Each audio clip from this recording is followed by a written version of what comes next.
I will open the meeting, cover meeting of the Christiansburg Town Council, January 22nd, 2019, to order. I will ask that we take a moment of reflection. We've had some tragic events during the past week or so. I would hope that you all would keep the young man in your prayers. We also lost a long-time, part-time recreational youth worker over the weekend. Angie Bowles died very suddenly, so if you would remember that family also. Thank you.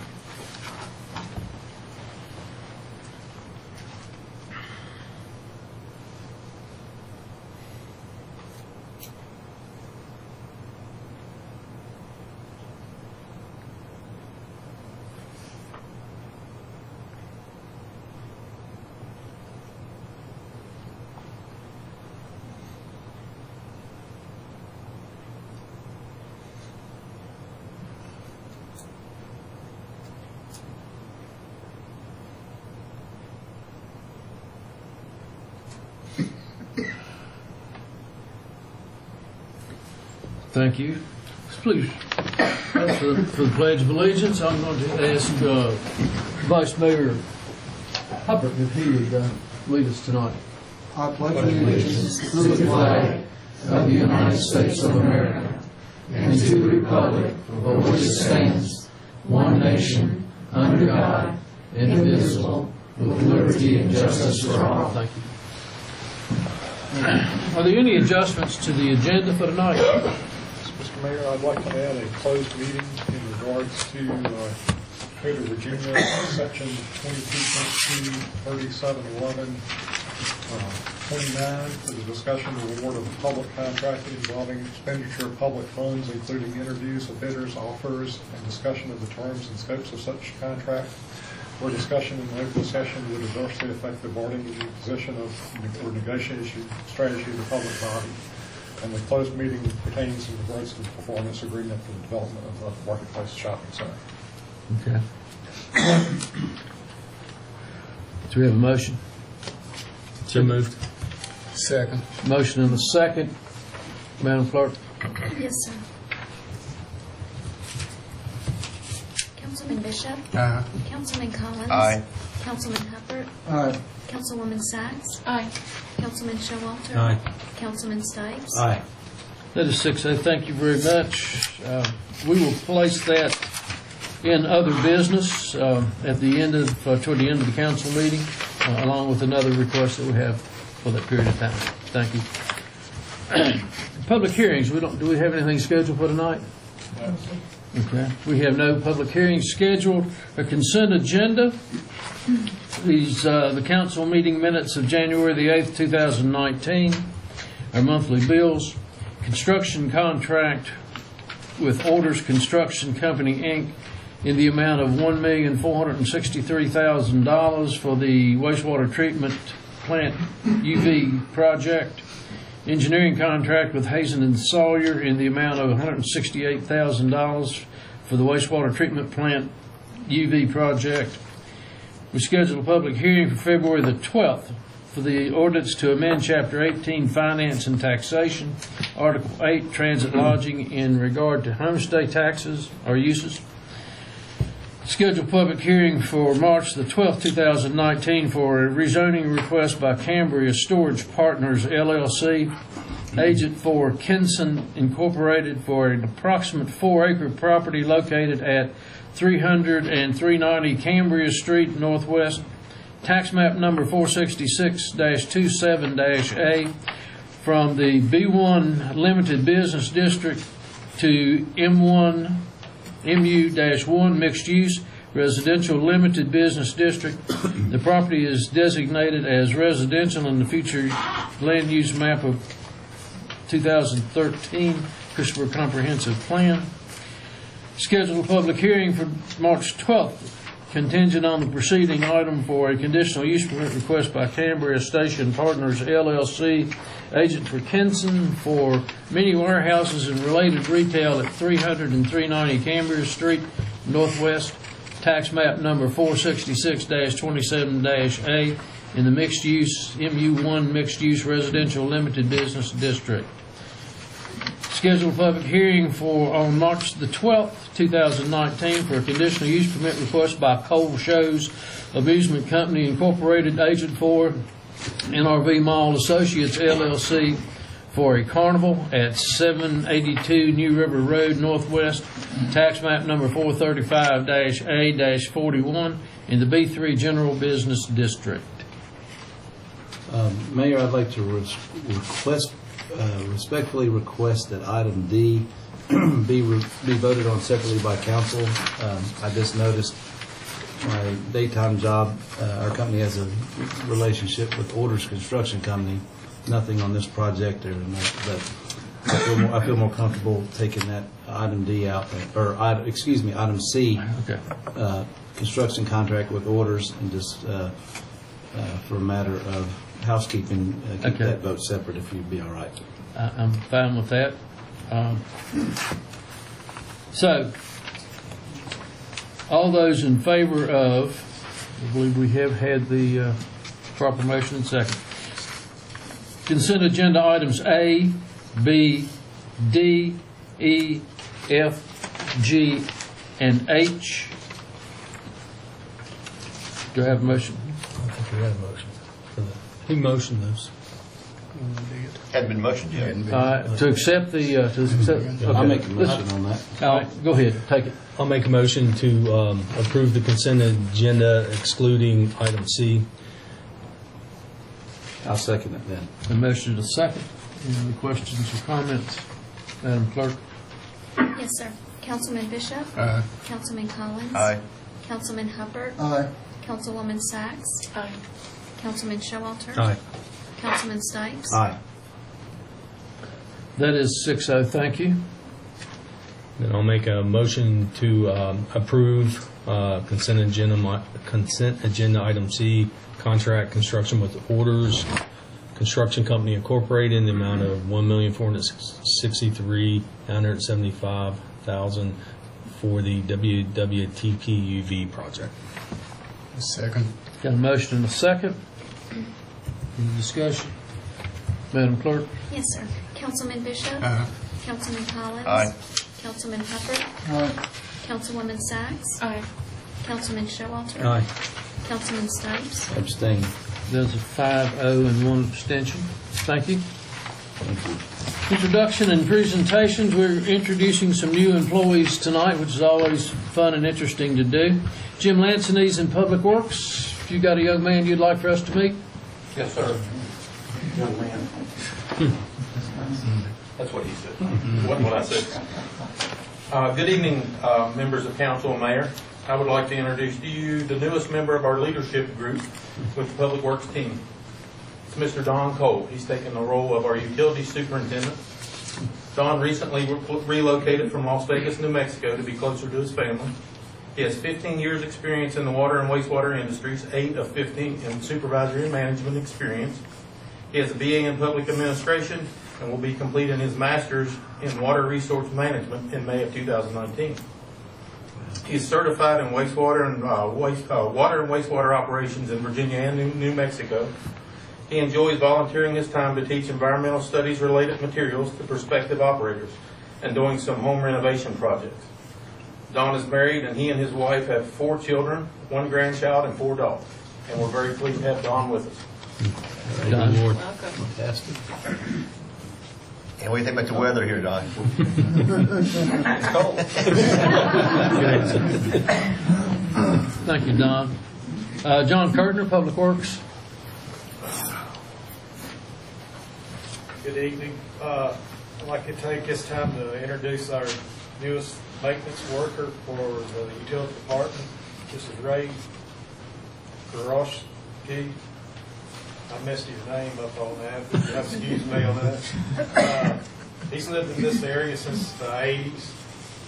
On his time off, he enjoys hunting, fishing. He has worked in the construction field in and around 15 years. He has a wife and 2 children. Welcome aboard. Eli Manning,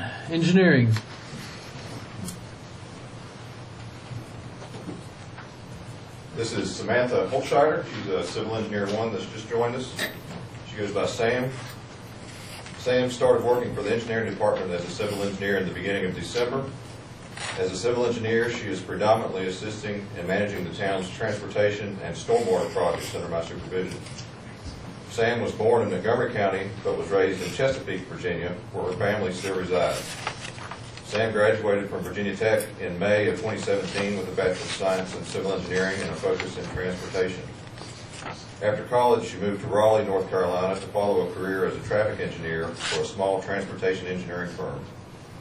Sam and her boyfriend had been entertaining the idea of moving back to the New River Valley, so when they were both offered positions in the area, they seized the opportunity.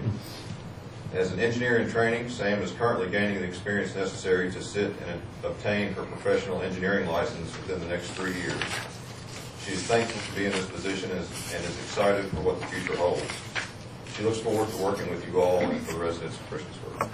Thanks a lot. Welcome aboard, Sam. Sam, what year did you graduate from Tech? 2017. Great to have you back. I'd like to give a round of applause to all of our new employees and welcome you all.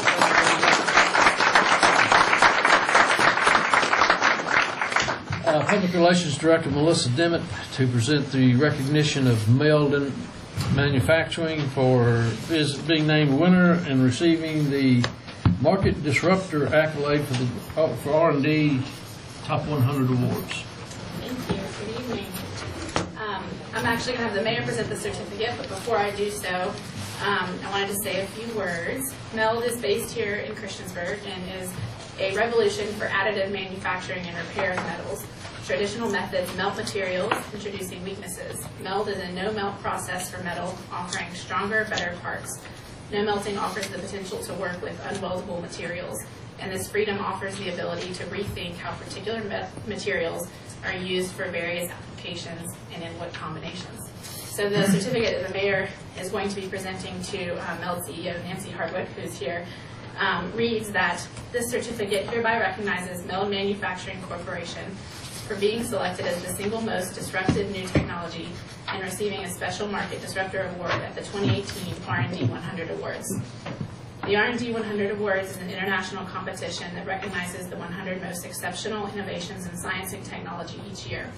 This elite awards conference is competitive and exists to recognize excellence and inspire innovation. Congratulations on receiving this prestigious honor, and thank you for positively representing our town and for being a leader and pioneer in science and technology. We're honored to have MELD in our community. So I can have CEO Nancy Hardwick, who is here, meet with the mayor. And if you want to say a few words, you're also welcome to. Go ahead. You want to say a few words? How easy it is to do business here in Christiansburg? I'm going to write it for you. Say how easy it is to do business here in Christiansburg. I'd like to say that every tax dollar is so well spent. I see so much value in every single one. We are really delighted to be here. It's a fantastic place to call home, and I am really proud to represent Christiansburg and Montgomery County and everything that we love out here in the mountains on not a state scale, not a national scale, but an international scale and theater. And we are doing great things, and if you'd like to learn more about our company, you're welcome to come visit. Thanks. I believe Melissa has requested we go up toward the front. Grab a picture of you guys.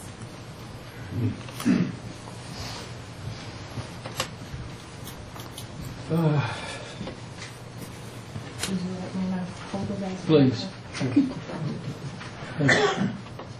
It's pretty heavy. Thank you. Congratulations. Thank you so much.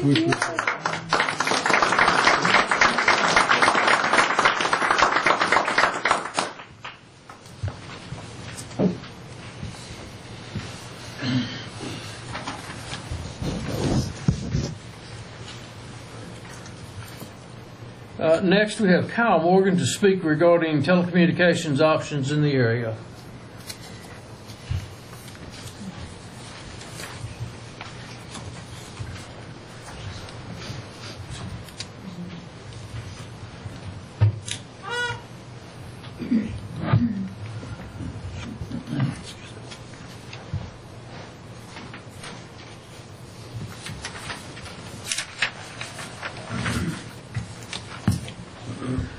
Hello, my name is Kyle Morgan. I moved to Christiansburg in 2013. I currently live on Heather Drive, just behind the New River Valley Mall. I personally know a lot of people in Christiansburg that are quite frustrated with the current internet options in town, and I wanted to give a little bit of a talk discussing that and perhaps some potential avenues that the town can look into to remedy this, because honestly I think this is a fixable problem. Just as a little bit of background, when I first moved to the town, there were actually no cable providers where I lived. I was getting service from a company called New River Valley and Wired, which has since been acquired by All Points Broadband.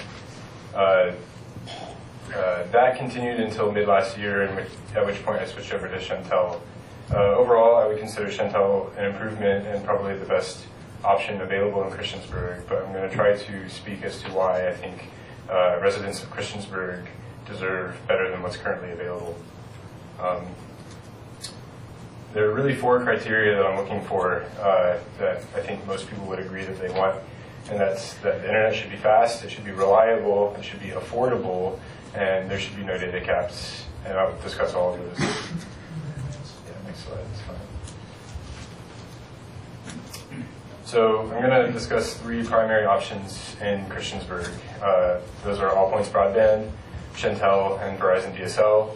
I think there are a few other options. I know Citizens offers service to portions of Christiansburg. I think Comcast does as well, but to my knowledge, the majority of people in Christiansburg do not have access to those 2 ISPs. There are other satellite-based options like HughesNet that are available to the entire country, but those have quite a large set of compromises. And just to keep the scope of this simpler, I'm going to keep it down to these 3 options.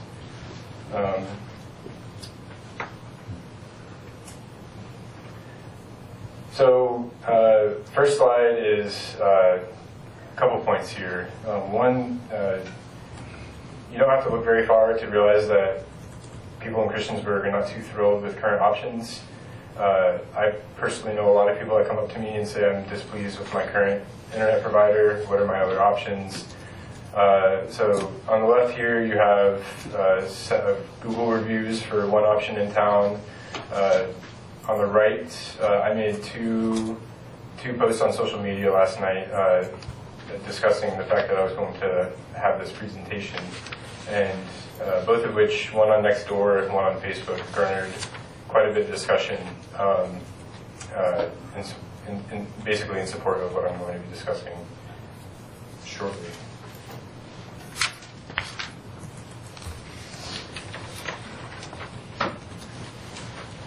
So this chart is supposed to represent the level of service one could get for approximately $80 a month in the town of Christiansburg.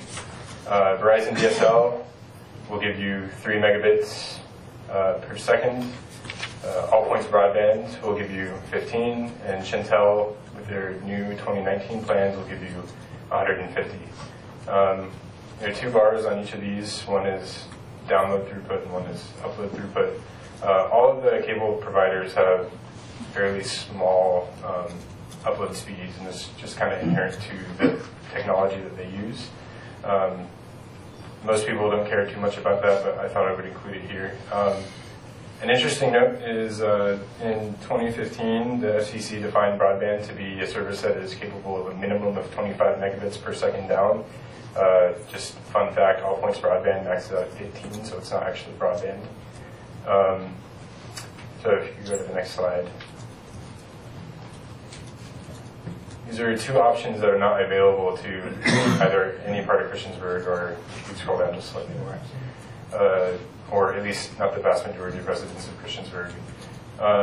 Also for $80 a month with Comcast, which is available largely in Blacksburg, you would get 400 megabits per second, which is almost triple of the new 2019 plan from Chantel of the same price. And fiber, who I left kind of deliberately vague, and I'll expand on that later, is generally available from a number of different providers across the country for that same price, and for that you get 1,000 megabits in both directions, which is fairly unique compared to the cable providers. So there's actually one company in Blacksburg called Wide Open Networks that is offering fiber to the home service that is offering gigabit fiber for $80 a month. And there are a number of rural towns across the country that are doing similar installations. I'm going to be discussing that in a bit.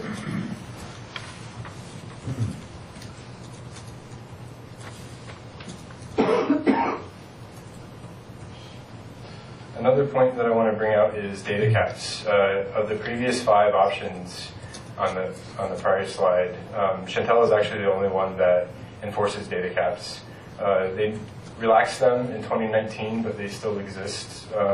Comcast and Blacksburg does not enforce data caps. Verizon DSL does not, to my knowledge, nor does All Points Broadband, and typically fiber providers do not either. Data caps make it difficult to sometimes keep up with trends in internet usage. I brought up some examples here.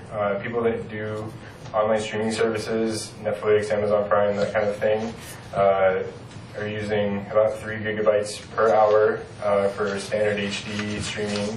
People that do Ultra HD can use upwards of 10 gigabytes per hour.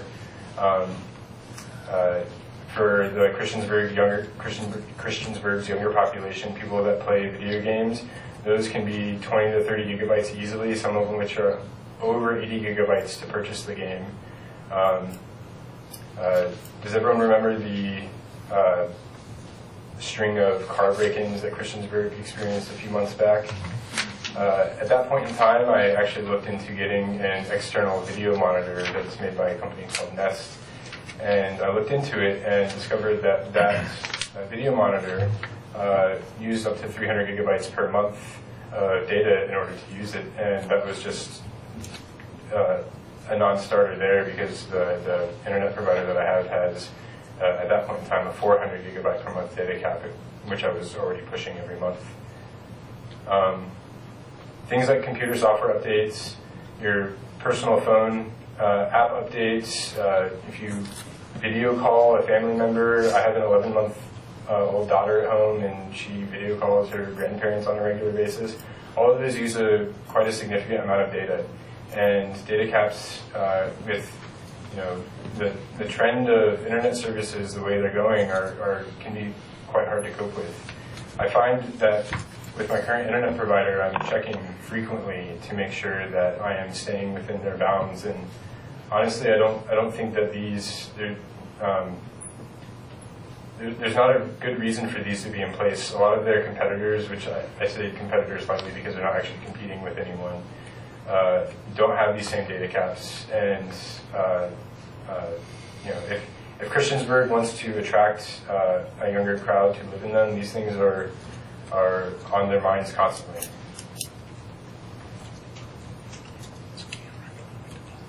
So I started thinking, I talked to Randy a couple months ago, I think, and was told that Chantel has a franchise agreement with Christiansburg. It's not exclusive, meaning that in theory, if I understand this correctly, another cable provider could come in, lay down infrastructure, and provide a competing service to town residents. However, in practice, this is unlikely to happen. Someone like Comcast would be afraid of getting a decent return on investment for the upfront infrastructure costs to compete with someone who's already entrenched in town. The franchise agreement, my understanding is it doesn't expire for another 6 years in 2025, which has, in my opinion, put the town in a bit of a bind. You have effectively no bargaining power to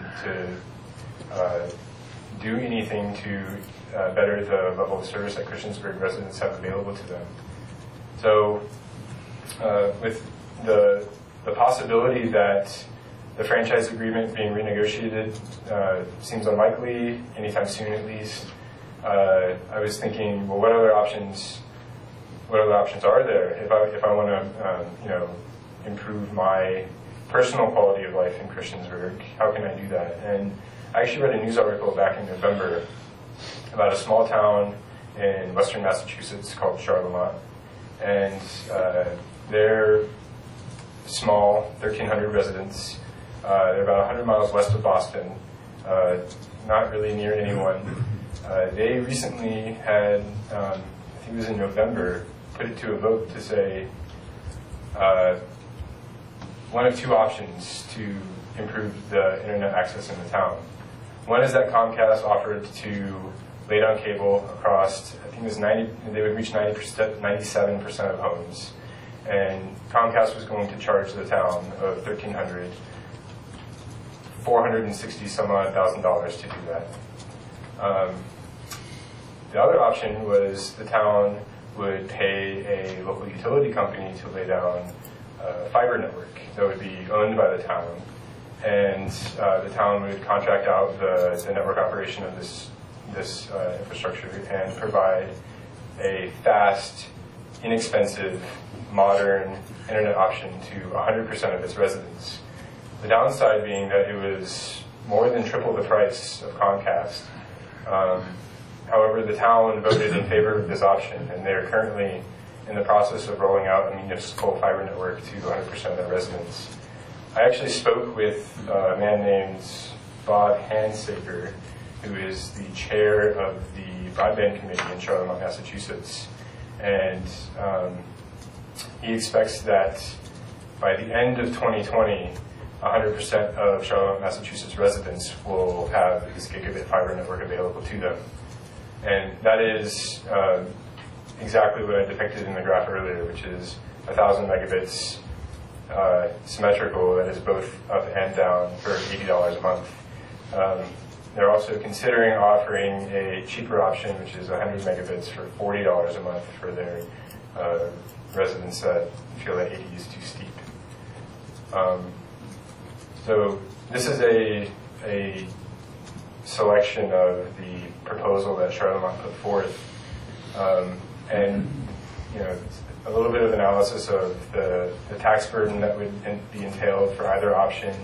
For the municipal network, with various take rates, what that would be. And they found that at a 40% take rate,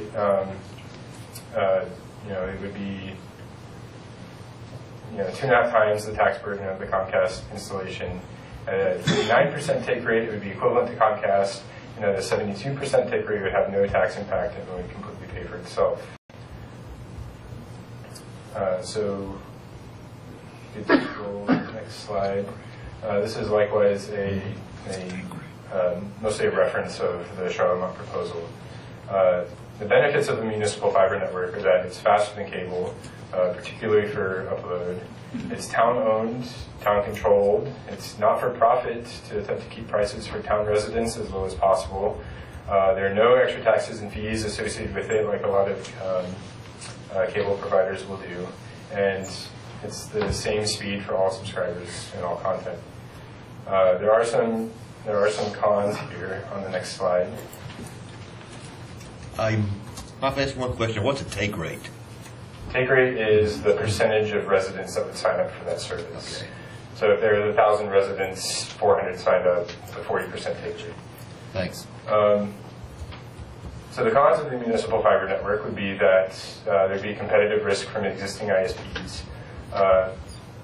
Supposedly a large problem is that people get complacent with their current provider, and even if there is an alternative that is better and less expensive, it's people have a hard time switching.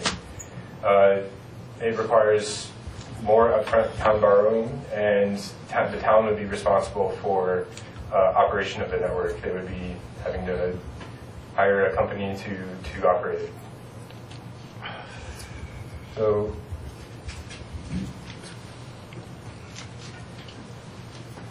that is where I'm at right now. I don't know the next steps for what to do here, but I was hoping to present this to you guys to, I suppose, plant a seed here. I think it's pretty clear that if you talk to a large number of people in Christiansburg, people are pretty frustrated with the options available to them. I know I have a large number of friends, neighbors, coworkers that are quite frustrated with the options. I myself am. And the internet is already, and more so every year, becoming integral to everything that we do. And perhaps also importantly is that a good modern internet option would help attract young professionals to move to Christiansburg.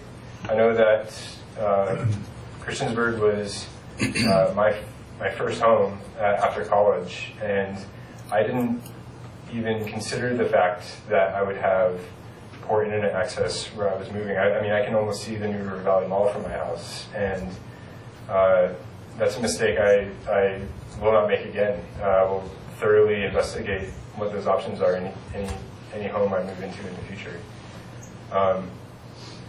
I've attended meetings of the Town Council and the Town Planning Commission in the past where arguments were made to try to attract young professionals to the town. I've gotten the impression that it's something that the council is actively trying to achieve, and I know that this will help. But I guess my ultimate conclusion is I don't particularly care who is the one to do this. If Chantel is the one to offer me internet I'm happy with, then that's perfectly fine. I think that a municipally owned fiber network could be a very attractive option, but I want one of those personally where I live. And so I think the town should investigate a municipal fiber network, and if that proves to be overly cumbersome or not viable for whatever reason, I think the town should do whatever it possibly can to push local ISPs to provide more attractive options to town residents. It's pretty clear that there are few people that are happy with what is available now, and it would be nice if we had better options. So that concludes my talk. Are there any questions from the town? Yeah. First of all, I'd like to say you have done a great job preparing your presentation here, and my hat's off to you. Thank you. I have two little questions, though. If the town tried to do something like this, would Chantel think that we're trying to undercut them? And would that end up some attorney problems right there if we tried to do this? So do you think that? I'm not a lawyer.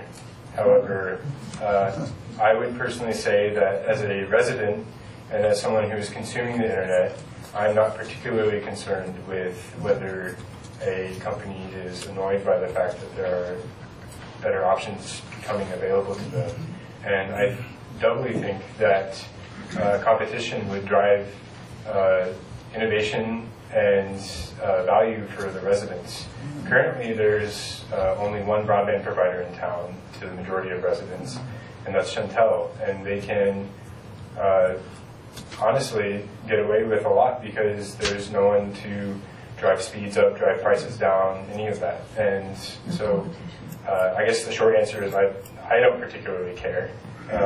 But I think most people would agree that competition is generally a good thing. And a lawyer would have to advise you on whether or not there would be legal issues. I'm afraid I can't do that.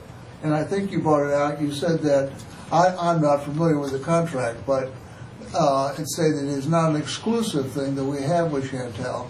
But you felt like Comcast would probably not want to come into it because this would not be. I mean, Comcast is a pretty large communication network, and I would think.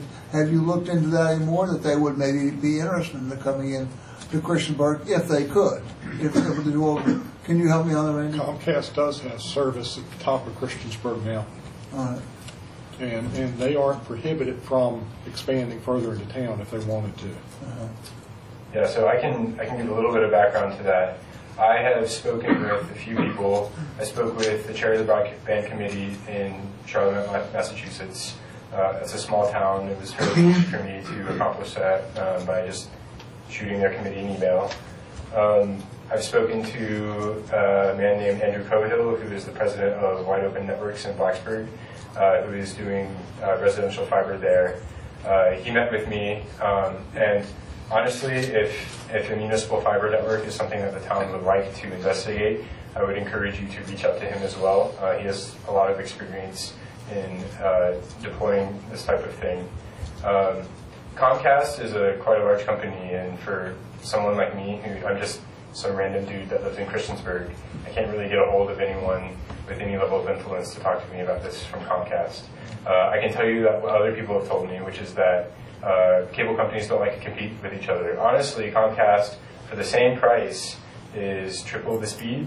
It seems like a no-brainer to me that any reasonable person would jump ship if that were an option. However, my understanding is that a lot of people get complacent, and even if there's a more attractive option, they don't like to switch, and that's why Comcast doesn't want to spend infrastructure costs to lay cable in Christiansburg. I guess I also meant to mention, I spoke with both Andrew Cohill and Bob Hansaker, and they were trying to give me an idea of what a municipal fiber network would cost to the town. And this is going to be a very rough estimate, but from what I was reading, Christiansburg has about 250 road miles to it, which should be a reasonably good approximation for the number of miles of fiber that would have to be laid down. On the low end, I've read about $40,000 per mile to lay fiber. On the high end, $80,000 per mile.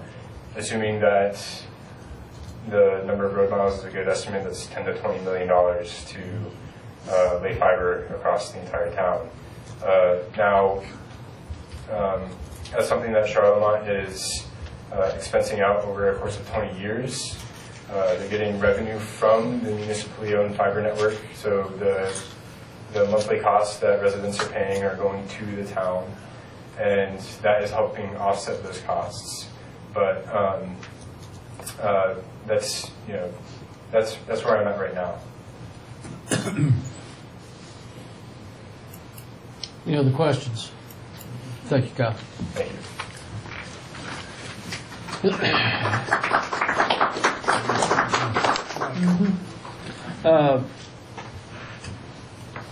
Hi. I just wanted to make another comment and kind of into what he's saying, is that I read a study by Yale University that by 2025, 50% of the job force is going to be working from home. And it's your internet cable type thing, and your broadband is like out here on 81, you've only got so many lanes that you can get in. And the more people that get into those lanes is what causes it to slow down. Mm-hmm. So I think the only reason I'm telling you all that is that because in the future something's going to have to be done if you have a lot of people that want to work from home and you want your people to stay here in Christiansburg. Okay. Thank you.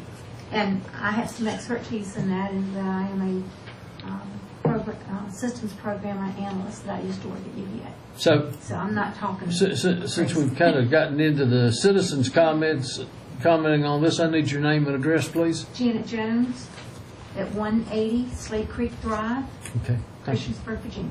Thank you. Yes, sir. May I comment now? Is it on this subject? Yes. Yes, sir. Okay. Name and address, please. Tim Kelly, 155 Belmont Drive. I actually work for a company in California, and it's all internet based. So this is kind of a big deal. But one thing I wanted to state was that really what the town's gotten into here is giving Chantel a monopoly on this. And here's the quotes from Chantel. We specialize in providing advanced services to rural and underserved markets because we believe you deserve the same level of service that you would expect from a large metro area. We will continue to be a leader in the rural broadband market. Well, where they are, they're in Wise, Virginia, Dickinson, Russell, Franklin County, Pulaski, Allegheny, Appomattox, Webster, West Virginia, Nicholas, West Virginia, Cumberland, Virginia. That's not Christiansburg. We're not, I don't know, but we're not rural and we don't fit in what they're specialized in. I don't know why we got into this agreement, but as you well know, Montgomery County is growing fast. As a matter of fact, I read an article that it's growing as fast as any place in Virginia except for Northern Virginia. Well, that doesn't sound like rural to me, and but I had Comcast in Blacksburg, and I moved to Christiansburg. It's like I stepped back in time. and I actually had to pay twice as much for half the speed. It was, I mean, it just didn't make any sense to me. As a matter of fact, you can go to the Roanoke Times article today, and there's a little community called Bent Mountain, if you've ever heard of it. It's on the edge of Roanoke County and Floyd. They're going to have internet that is actually better priced and better speeds on certain levels than we have here in Christiansburg. It's a small community. It's not incorporated.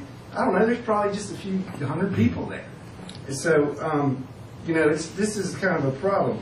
And, you know, here's the other thing is, by giving them a monopoly and they're specializing in rural development, well, sure, infrastructure for rural locations is going to cost more. But guess what? Christiansburg citizens are subsidizing all that work that they're doing everywhere else. That doesn't make sense to me. That why are we paying these exorbitant costs so that they can build in rural markets? I mean, quite frankly, they're probably so happy to have Christiansburg because we're the biggest thing they've probably got. And we're paying for it. And we're paying to build out their system. And so, I guess, you know, it's really, I guess, it's just a disservice for us to be stuck with this. It's very frustrating. I don't see how, you know, you look at the projections and our growth rate's supposed to outstrip Roanoke City. How can you do that with an internet service that's ancient or is a monopoly and is killing us? Thank you. I believe I have a representative here from Chantel tonight. Would you like to join in the conversation while we're here? Name and address, please. I can do it now. I can do it after Mr. Wingfield's presentation. I can do it whenever. I do have a brief presentation. Okay. I wouldn't really call it a rebuttal. I just call it more state of telecommunications in town. Okay. We'll let you add in afterwards. Thank you.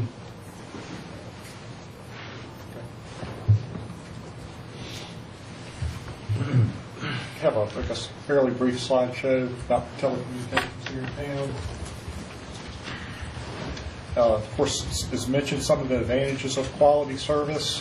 We have tourism, economic development impacts, quality of life impacts, and it is, I think, an expectation today. Faster speed times save time. Faster speed service can actually be cost effective, though it typically costs more for the service. Television, phone, and internet services can be bundled to save cost today. And also many, and this is more of a caveat, many financial, legal, and other services must be hardwired or landline for secure reasons. Banking, obviously, can't be broadcast over waves. There's a broadband initiative in Montgomery County begun really through the Regional Commission in 2017, and it included the towns of Blacksburg and Christiansburg. They conducted a survey, 1,800 surveys. The three most common complaints were connections too slow, not enough bandwidth, prices too high, and service is unreliable. And I think you probably guess those three if you're coming into it. Current providers in town, of course, we've got large providers in Chantel, Verizon, All Points Broadband as a wireless service. We also have Comcast, as I mentioned at the top of the mountain. We have DirecTV, Dish Network, and other smaller providers like satellite providers, voice-over providers like Vonage. And since we were speaking in regards to Chantel, I did reach out to Chantel customer service, and they provided me with this service area map, basically showing the service area in town. And so essentially they serve the entire town with the exception of the top of the mountain, basically this side of Roanoke Street, which, like I mentioned earlier, is served by Comcast. There are a few holes in here. Like I say, that's really kind of an undeveloped area out there at Kensington. There may be a few kind of holes in this service area too, because this is kind of, I guess, call it kind of a bubble service area map. We're speaking in regards to the Chantel franchise agreement. This agreement originally with Jet Broadband from 2010, and it was taken over but with Chantel purchase of Jet Broadband in 2010. The non-exclusive agreement, the 15-year agreement, and it expires July 6, 2025. And let me stress that it is a non-exclusive agreement. It could, it's not prohibited to, if Comcast wanted to extend service into other parts of the town, they certainly could. So nothing at all prohibiting other providers from coming in other than probably the deterrent of the cost of installing the lines and having to compete for customers with an already established base. Since basically we do track complaints for Shintel service, since 2015 we've received 12 complaints administratively, formal complaints.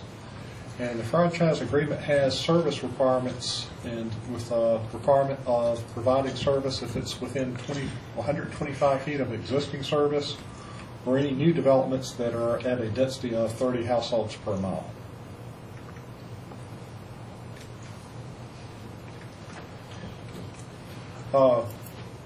Potential developments, we've got a fiber provider who is extending a 5-chamber conduit through the area. This would carry a dedicated line connecting data centers. The project would extend through Christiansburg, coming in through the north via 460, following all the way down to North Franklin Street to Depot Street, and then on to Main Street Route 8 before falling onto Floyd. And again, this is simply connecting basically a conduit with one fiber in one conduit connecting basically one of the conduits taken for the connection. That is not intended to be a service, although there is potential for service with this with the other 4 chambers.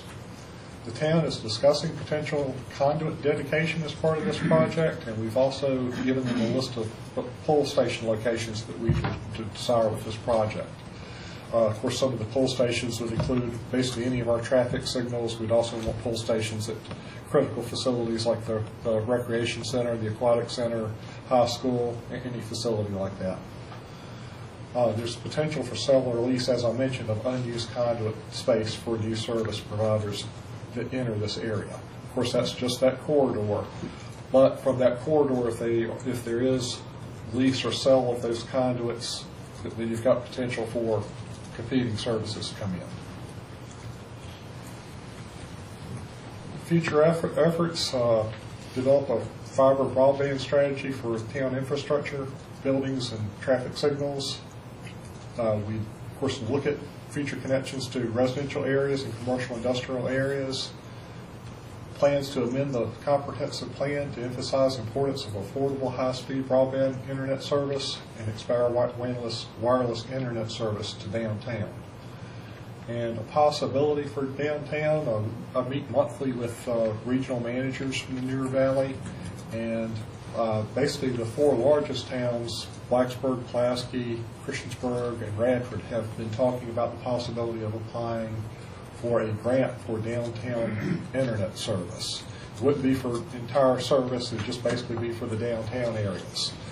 Some of the potential funding sources we mentioned are Go Virginia grants, Appalachian Regional Commission, Department of Housing and Community Development. These are fairly new talks amongst us, basically the past couple of months. But I think that is a real potential. So although, again, that wouldn't serve the entire town. To serve the entire town, as mentioned, I think it would be, if you want landline service, I think you're talking tens of millions of dollars. Some localities have pursued this. Some do provide service, and it is legal for us to provide internet service, although I will say some localities have put millions of dollars into it and then walked away from it too. So that's a little bit of a risky run. And like I say, really just kind of more of a status update. And I don't really consider it a rebuttal. I do hear complaints about internet service in town. I don't doubt we have some issues. Thank you. Any questions for Randy? No, I agree. I support what I've heard. We do have an issue with that, and I've tried 2 of the service providers, including those 3 are the big 3, and Shintel and Verizon both have been substandard. I did invite customer service representative from Shintel if he'd like to speak. It's a big issue in town. Thank you for inviting me. My name is Chris Kyle. I'm Vice President of Regulatory at Shintel. Do a couple things here. I'm not going to go through this. One thing might make sense. I brought a background on Shintel. We're a 100-year-old company. Provides internet here. Obviously, a lot of people don't realize we're a wireless provider. If you're a Sprint customer, we have a large wireless customer base here. We've got a 5,000-mile fiber base that connects all of that, and not just our wireless, but the town of Christiansburg. with our other towns and with the internet, and that brings redundancy, things like that. We have probably the most advanced network in the state of Virginia with this fiber network. And so that's our background. If you have questions now, I'll stand wherever. I'm trying to think about where I can stand and still talk, and I can go back here. There's one other handout I'm going to provide, and this is something we just launched here in January, a new plan. The internet is always evolving. I agree, it's incredibly important. It is an incredible asset that you have here for your business community. We already have fiber through the town. What I tell any of the municipal partners that we have, that you should never lose an economic development opportunity based on telecommunications infrastructure. We have a gigabit fiber network and have had here in downtown for a number of years, the most advanced internet a business can have. On the residential side, we've now rolled out those speeds under a coax network, not a fiber to the home network, but a coax network, and that's what this handout is. And I think that's what the gentleman, where he went, was referring to. So you can, all residential users now can get a gigabit speed and other options from us. Kyle was referencing the 150 meg option listed here at an $80 price point. The data cap was the other thing you brought up. We have moved all those up now to terabyte levels. I'm a Comcast customer where I live in Harrisonburg, Virginia. That's my data cap at Comcast. The internet is vitally important and is always changing, and we are, as we've done for 100 years of our history, we're moving ahead and we're evolving with it, and that's what this represents. Can I ask you one quick question? Certainly, sir. The prices here for for 150 megabytes, is the price the same here as is Harrisonburg, as is Scranton, Pennsylvania? Right, it is. Everywhere? Yeah, we have consistent pricing across the same pricing for it. I mean, the highest you got, the same pricing? Yeah, where we haven't rolled these speeds out everywhere because we're still going through. There's some upgrades that have to happen. Where we can roll these speeds out, it's the same price. Okay, thanks. So I have a question for you. Yes, ma'am. If you did 150 megabytes per second residential for $80, how much is that for a commercial business? It's a lot more. Why? We do the fiber technology. It is one. There are a few differences. It is symmetrical, and we actually have a separate support staff and call staff, so those businesses are never out, never down. And so it's a bit of a different model, but it's absolutely more. The price is about $200 more per month for that extra phone call service. Yeah. That's extreme. Okay. I mean, I ran into that problem. My home, I can get it for example, $80 a month. Very same exact service at a commercial business was $280 for the same service. Right. I asked why. Nobody could really give me a clear answer as to why it was $200 more. I think it's one of the things our industry, you could say, struggles with. There are a lot of advantages. IP addresses are one. There are other costs that involve that most businesses will want, static IPs, things like that. But you're right. It's another level of frustration for business customers, whether you're a Comcast business customer or a Shentel business customer. It's the commercial business line. I do disagree on Comcast, though, because I checked on their prices. They were the same. So Shentel was the only one that was actually higher per month to go from residential versus business. Is this a home that you're working out of? No. Yeah. Well, in Harrisonburg, it's different pricing for business. I don't find that to be fair, personally. So are you saying that you can call from any address in Christiansburg and get 150 megabits per second for $80 a month with no data cap? The data cap is 1 terabyte now. And I don't know, Kyle may be able to tell me how many movies that is, but that's a heck of a lot of movies every month. Is that 1,000 billion? It's a lot. It's the Comcast level, but you're going to spend some time. Do you know off the top of your head, Kyle, how many movies that would be? As low as 30, depending on the quality. So if you watch 30 movies over your, it'd probably be HD movies, but yeah, it'd be a terabyte at 150, and if you buy anything else, that goes down to $60. It's $60 a month if you take our phone or our video. This flyer right here, do you have enough copies to maybe give some of the people here in the audience? All of our pricing's on our internet. We're transparent. You put your zip code in here, and there's a lot more options. I mean, this is how many I brought. I can mail more. I can email more. I can get you as many as you want. But the best way is on our website, chantel.com, zip code, and we've got a lot of other pricing options. And you said this is available. This price is available for any address in Christiansburg. There may be a couple that we may not have service to, but if we have service to today, yes, sir. 100% of the customers, and I've got our customers. There were outages on that map. I have a quick question. What's that? If you already have the service, does that automatically, or do we have to call and ask for it? You'd have to call. Because you're probably at a lower speed, and you'd have to. I had 5. That's pretty good. If they do that. I was getting 1 bar. I doubled it to 10, and I'm only getting 2 bars. I don't have near the service on it that I had from where I came from. And we did this for Kyle, if you give me your name and number, we'll roll a technician, because that shouldn't be that way, and I'm not sure. I've never had more than 2 bars. If that's your Wi-Fi router in the house. So as we push our technology forward, it's one thing that Kyle has highlighted to us. There are customer equipment issues in the home that we're fixing and rolling through. So I would be happy to do that. That's my job. If you're buying service from us, let me also say, you get what you pay for, and we will stay behind that until you do, unlike a lot of other providers in this industry where they're up to speeds. So you're paying, if you subscribe for $150, that's our commitment to you.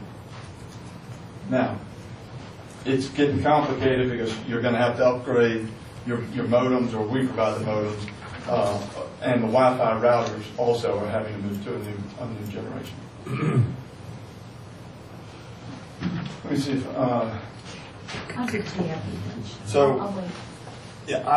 It may be good. I'm happy to answer now or come back later. Anything that I can that I didn't answer. The other thing I wrote down is certainly not exclusive. We're here because we bought a company that had not upgraded their network called Jet Broadband, and we've spent a lot of money not just upgrading the wireline network to the residential that we're talking about now, which is incredibly important, but the network that services the wireless network, the Sprint network that we serve, and we're going to keep investing. And this new plan that I handed out is just one example of it. And we're proud to be here. And you had a question? Yes. Why have your prices always been extremely compared to Comcast? Because I can tell you, I lost, when I got your service, I lost half the speed, and I paid a lot more. And so, is it not true that you have to pay a lot for this infrastructure going in rural counties, right? And are we paying the same thing that I would pay in Wise County, Virginia? We have standardized pricing in Wise, but this is not rural here. We are not rural. We're nowhere close to rural. We shouldn't be treated as rural. We don't. You have gig speeds here. But they cost so much. We're not going into a debate over this. If you have a question, ask it. Well, the one thing I'd say, economies of scale in our business matter. Comcast is a multi-billion-dollar corporation. Well, that comment I heard, you don't even know how to get to them. I'm here today. I've worked for Chantel for 15 years. We are responsive, and we're invested in your community. We don't have a New York City to offset these costs. They are very, very cost competitive because of their size. They've got some disadvantages too. We're working hard to lower our prices. That's what you see here. Give more speed. I think with this 2019 plan, the difference isn't as great as what you're saying. I'm sorry. If you're not happy with us, we'll strive to do everything we can. But Comcast is a much, much bigger company, and there are advantages and disadvantages to that. I would also say, and we hear this hands down, our service in terms of reliability and in terms of the speed you actually get to your house versus what you think you're getting outperforms Comcast, period. So you gotta dig into the detail of this, and just because you think you're subscribing to 400, I'm a Comcast customer. I never get 400. I never get the speed. You will get that at Shinto, but the price match.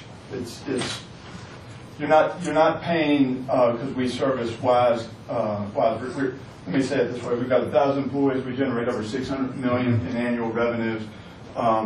We are growing with Christiansburg. We're going to give you the tools, all the tools that to support this growth, and we're happy to partner, and we want to continue partnering with this community. Thank you. Mr. Wingfield, I believe you have a customer service update.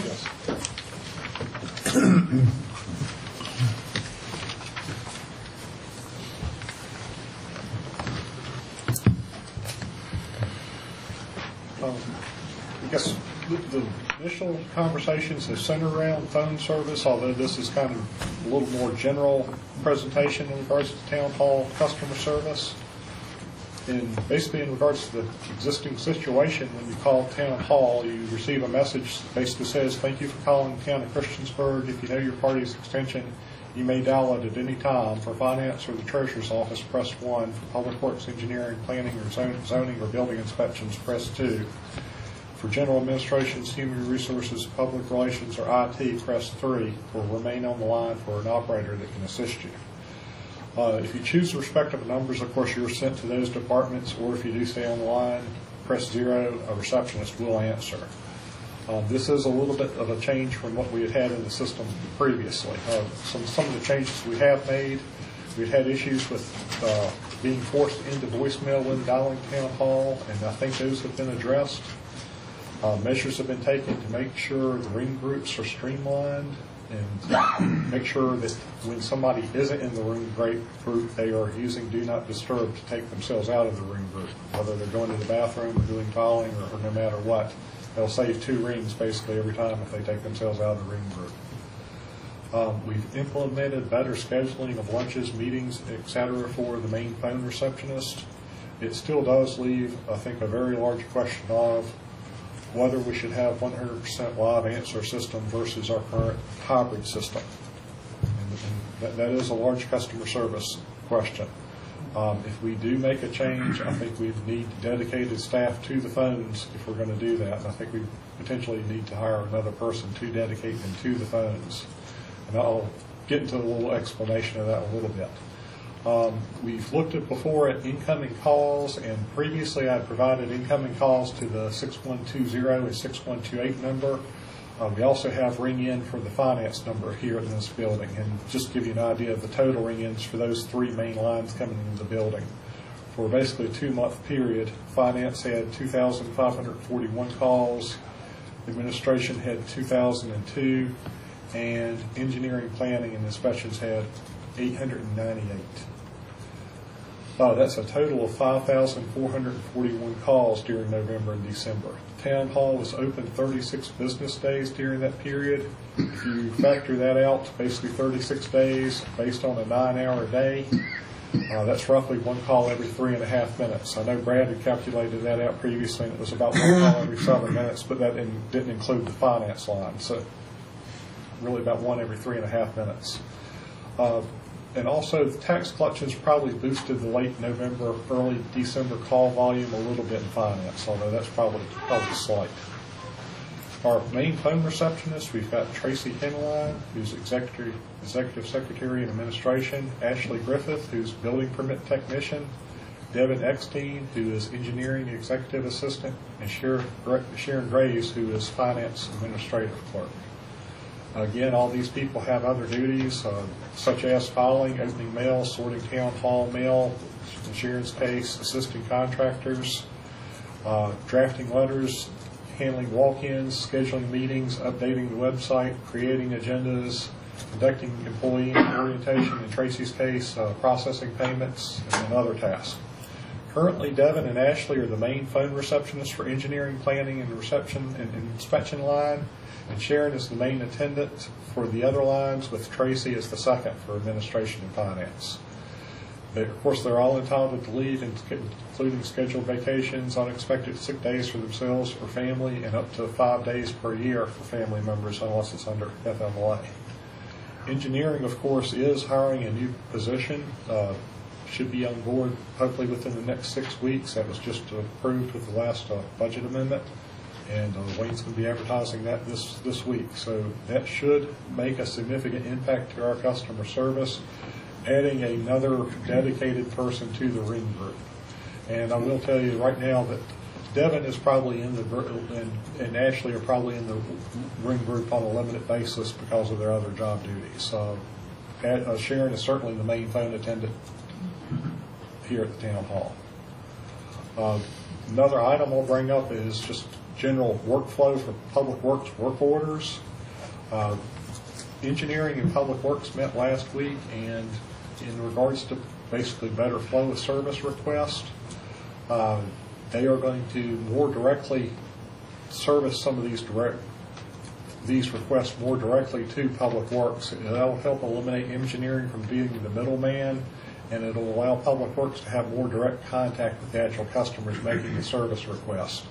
That would sometimes slow down service requests because engineering would often have to go back and be a middleman if they know more exactly what the problem is by talking to the customer themselves. Hopefully we can fix it in a little bit quicker fashion. And another, I guess, kind of large customer service item that I think we need to answer is, would you like to see a lobby entryway receptionist? You see that at some town hall local governments. We formerly had that in this building.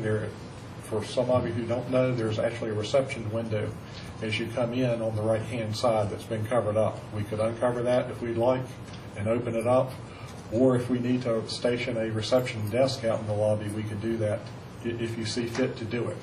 It's kind of a customer service question. I know Montgomery County formerly had a lobby entry receptionist, and they did away with it a few years ago. If you did that, I think obviously they're dedicated to the phones too if you're doing that. And just open it up to any questions you have.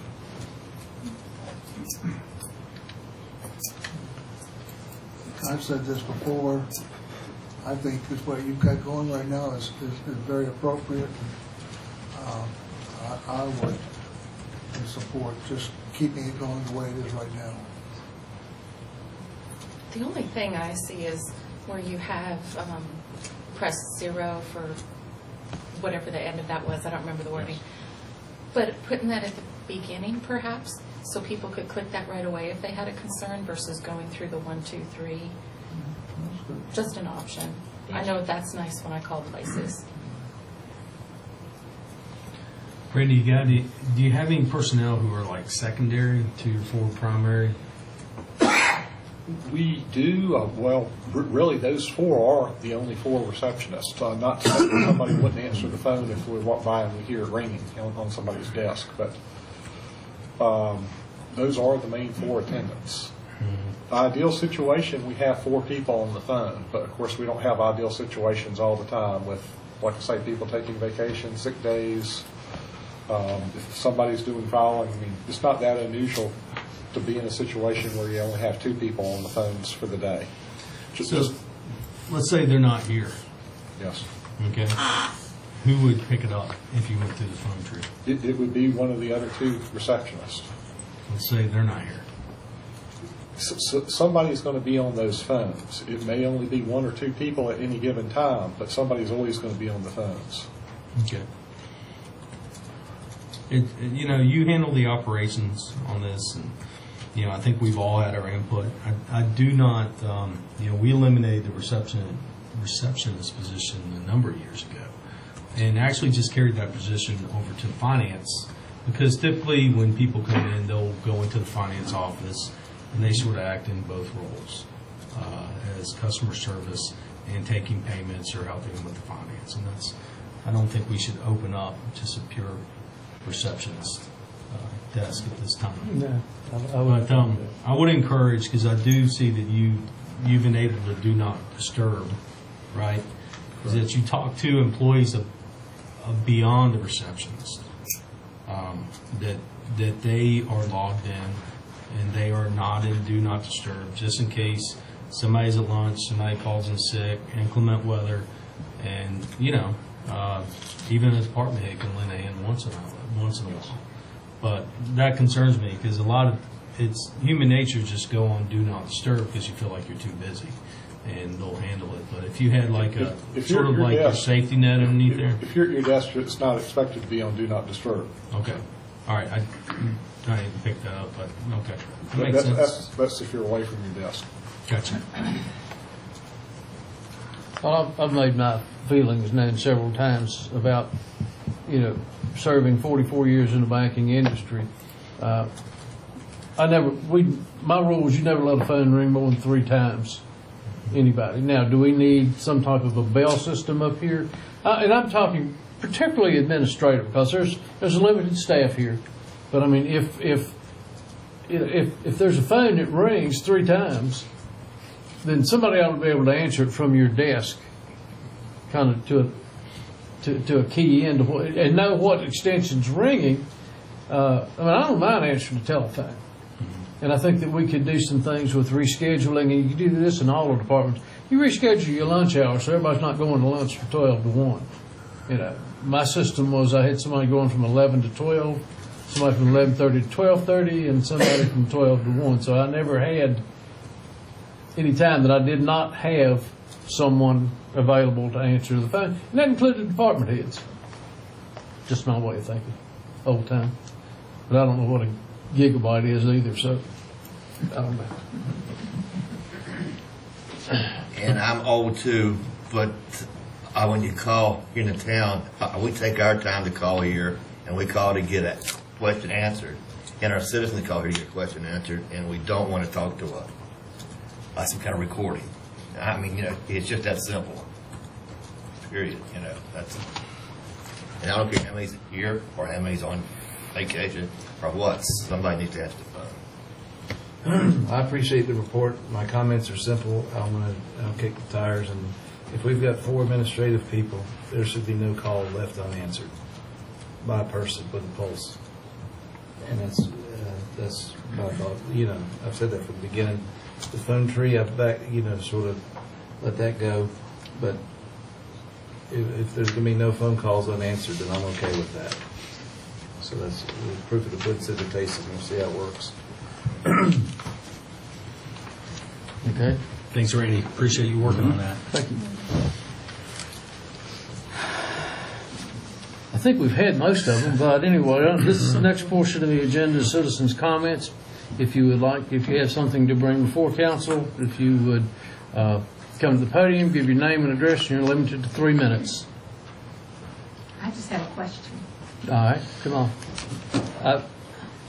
Actually, Kyle had already got up from the back, so would you go after Kyle? You go first. You're going to make me sit back down again and back up. You can stand, it's okay. I'm sorry. I got old bones. If I could just have another few minutes, I would appreciate it. You got 3. I was hoping to respond a little bit to some of the comments that were made since my talk.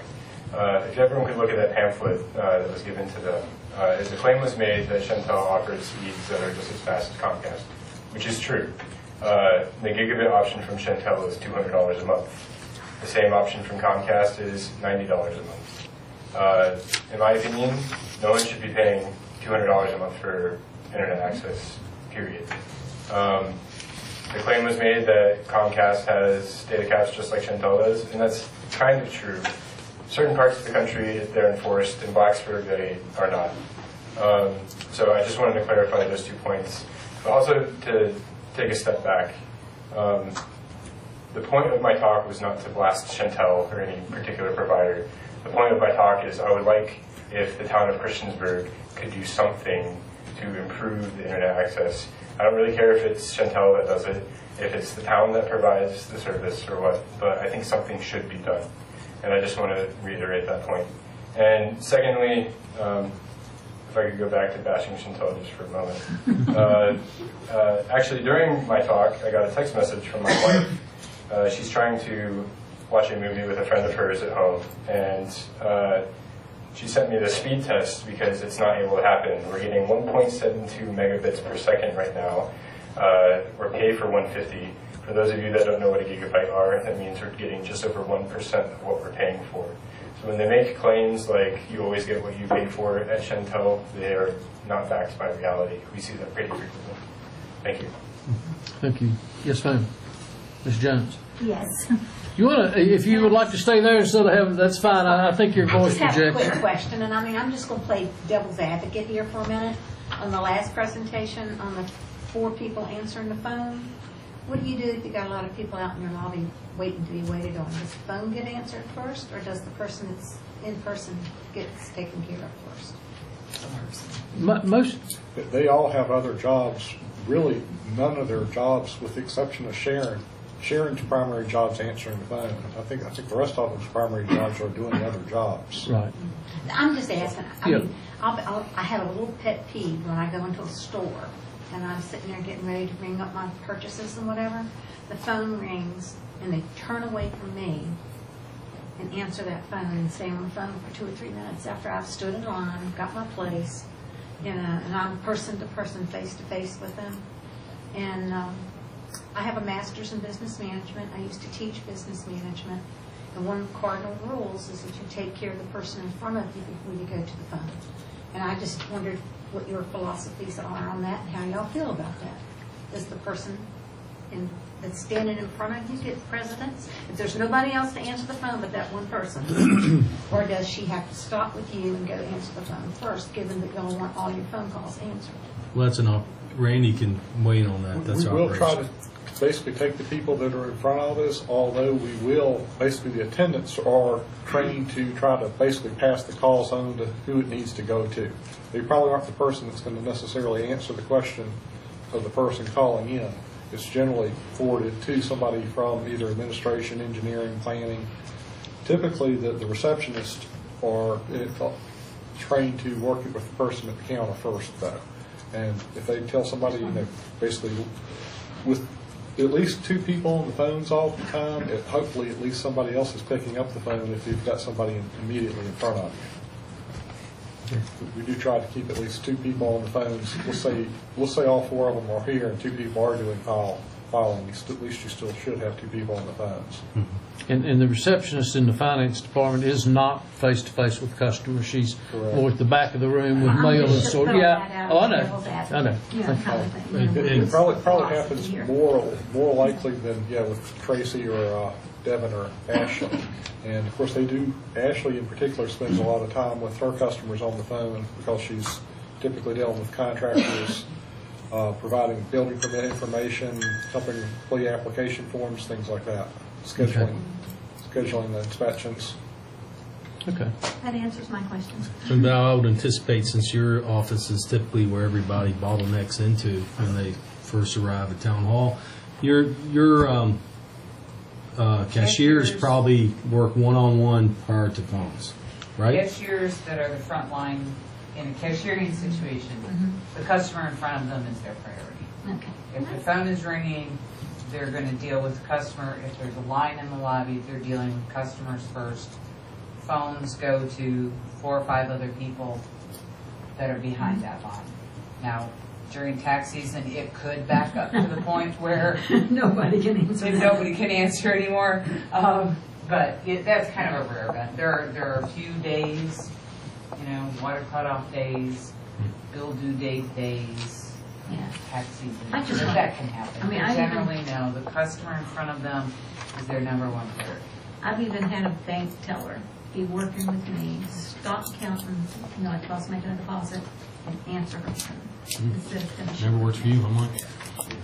It's supposed to. That is wrong, you're right, yeah.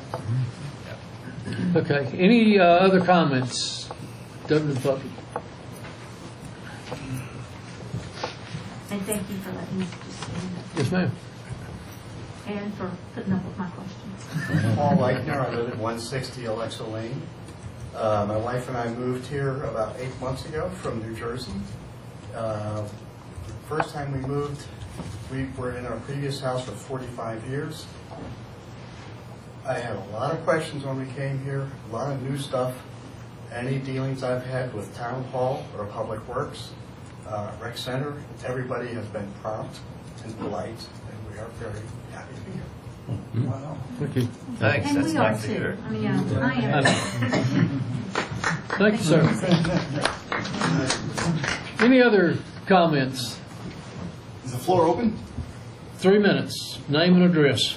My name is Christiansburg, live at 105 Melody Drive, a couple blocks from here actually. I'm a colleague of Ed's. We work together.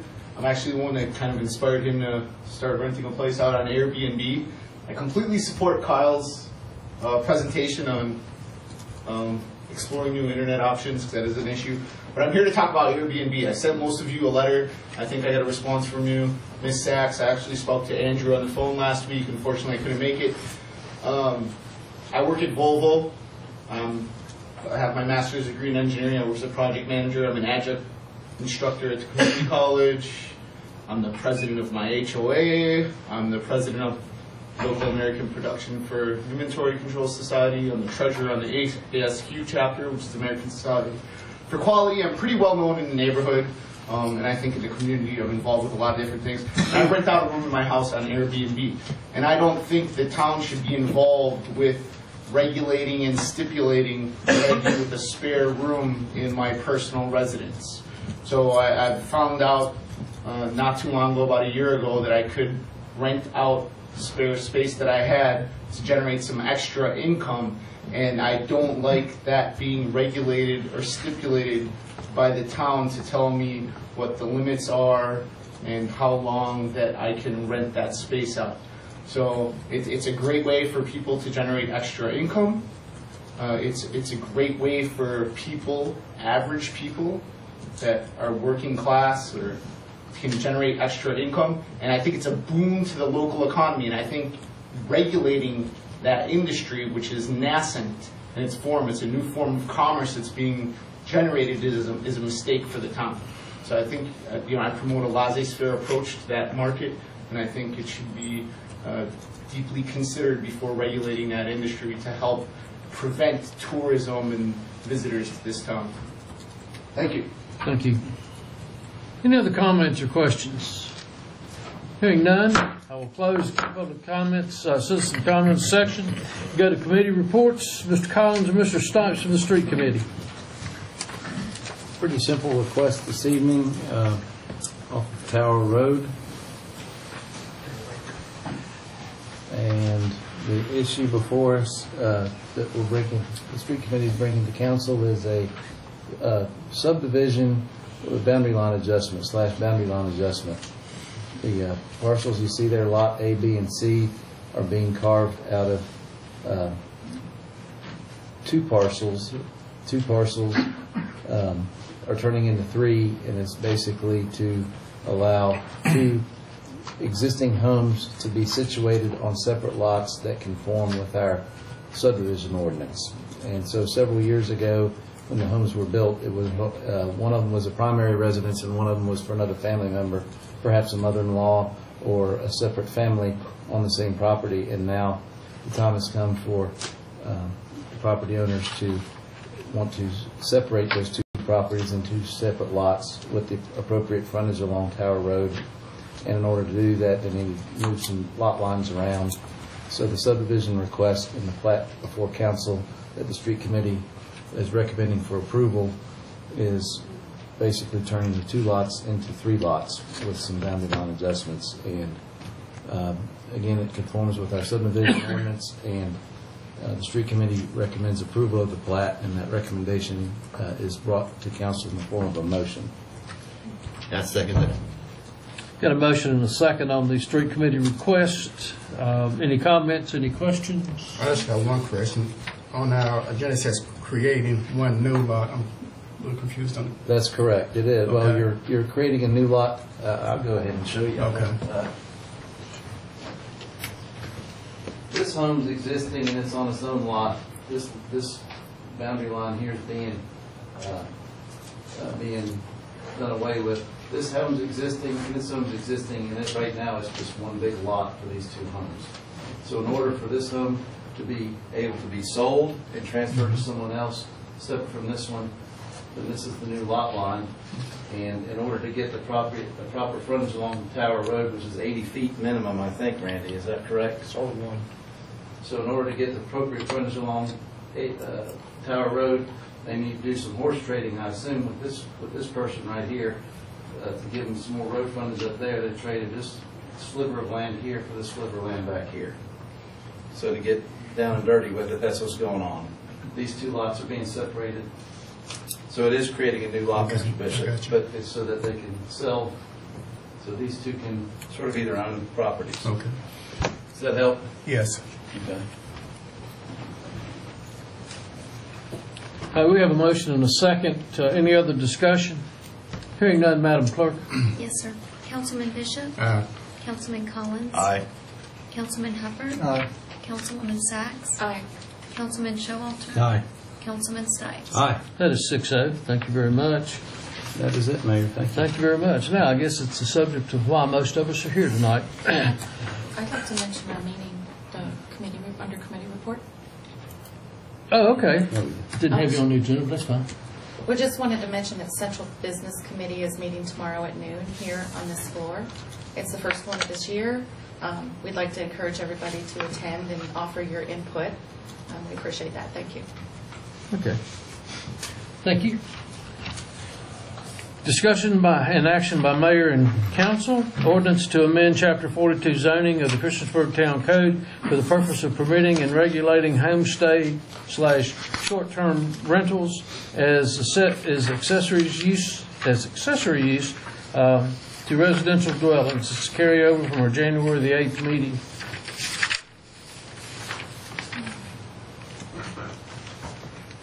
Comments, motions, questions? I guess I have one simple question. If we vote on this tonight, and if it's not approved, what happens with the condition, the way it's written right It's now? not, the way it is right now, the homestays are not allowed in residential districts as far as zoning ordinance. I have a few things to say. I handed out a little spreadsheet to everybody. And what I did is I just created a simple spreadsheet just for my mind of some of the parameters that we put on a hotel, B&Bs, and then kind of a proposal for homestays. And if you look across the lines, you know, a lot of the things that is proposed for homestays are not allowed, but they are for B&Bs and hotels. So if we're asking them to pay all of the taxes that cover 365 days a year, I find that us limiting the nights that they can stay is unfair because they're paying the same amount of taxes as someone else who's open all year long. May I rebuke that? Yes. Those are residents, so they're there. They're going to pay taxes, real estate taxes on it year-round. So why would we prorate it if they're still going to be living there. You see what I'm saying? But we're asking them to pay the lodging tax and all the extra fees for fire extinguishers, smoke detectors, business licenses, insurance requirements, health department inspections. I think if we're going to be asking them to pay all of those fees, that they're not prorated for just 90 days a year. That's for the whole year. So that's just a comment I'd like for council to consider. That's it. I thought you were talking about real estate tax rates. No, Okay. not real estate. My bad. Well, Mr. Mayor, I have maybe a motion here to make. It's sort of a long thing, and if council wants to change anything, I'm just sort of opening the door to see if there is something that council would like to change. And these are the items that I have. I say that we have a 9% tax. I say that they have the opportunity to rent their homes at 365 days a year. But I say underneath that the owner needs to be present 6 months of the year. I say that 3 violations to the residents would, if they're reported, they would closed that their homes there until the situation is corrected, that $1 million insurance coverage may be covered by that,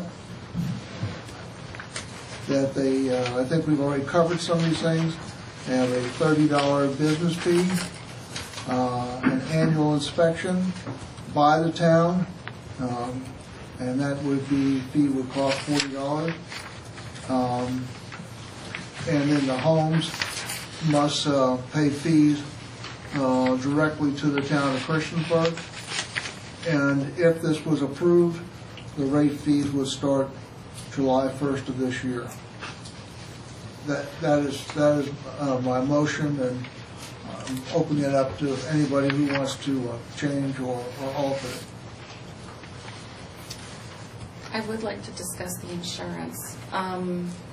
I read in Code of Virginia and then also a Senate bill that it was $500,000, which is what was required by state. Is that right, Randy? The Senate bill was a draft bill. Okay, draft. It didn't get adopted that way. Okay. Is there a state code that states $500,000? I believe that was no. Okay. I think how I came up with $1 million, I think most of these people are working through another firm to do that, and they receive $100 million as part of their fee ratio or something like that. Is that correct, Randy? No? It's only on Airbnb. Is that's the only one? Yeah. Sorry, could you say that again? No. I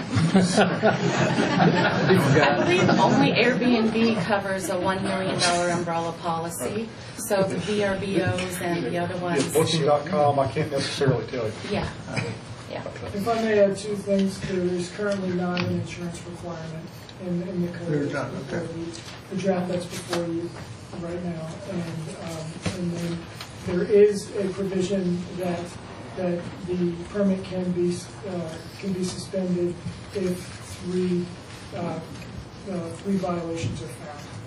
I mean, I could easily scratch that. I was just putting that in. I thought it was a good idea to protect not only the owner, but also the people who are spending the night there, or the nights. Yeah. I'd like to follow more of the Code of Virginia. If anybody wants to pull it up, it's 15.2-983. It says that you can do a registry for short-term rentals. It's a $500 violation, and I know that it gets more severe. I read somewhere $10,000 as well. And then if there's 3 violations, then the agreement can be pulled. That's probably not the right word, but... Be rescinded? Yeah, rescinded. The permit? Yeah, and I'd like to follow the state of Virginia code a little bit more by just saying I feel it should be complaint-based, and at 3, then your license could be rescinded. And just do it a little bit more like we do other ones, which is just by complaint. I believe we had a presentation by Andrew where we had, 1 complaint in multiple years? Is that accurate from your last presentation? It was very minimal. Yes. That I'm aware of, we've had 1 complaint for a homestay. Right. Since I've been on board since 2006. I would say that the control is going to be better by the Airbnb operators than it's going to be the hotel and motel managers. I mean, because you're basically one-on-one, per se, with your renter. Chief?